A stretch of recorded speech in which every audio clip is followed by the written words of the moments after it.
নিজের একটা ব্যবসা শুরু করবেন ভাবছেন? পুঁজি কম কিন্তু আইডিয়াটা দারুণ। তাহলে এই চমৎকার ভ্রাম্যমাণ গাড়িটি আপনার জন্যই।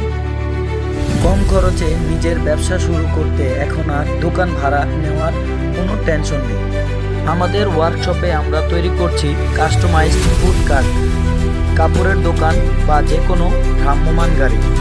আপনার পছন্দ মতো যে কোনো ডিজাইন এবং মজবুত ও টেকসই ম্যাটেরিয়াল দিয়ে আমরা গাড়ি তৈরি করে দিচ্ছি। আপনার ব্যবসার ধরন অনুযায়ী অর্ডার করতে আজই আমাদের পেজে ইনবক্স করুন অথবা সরাসরি কল করুন স্ক্রিনে দেওয়া নম্বরে। আপনার স্বপ্নকে বাস্তবে রূপ দিতে আমরা আছি আপনার সাথে।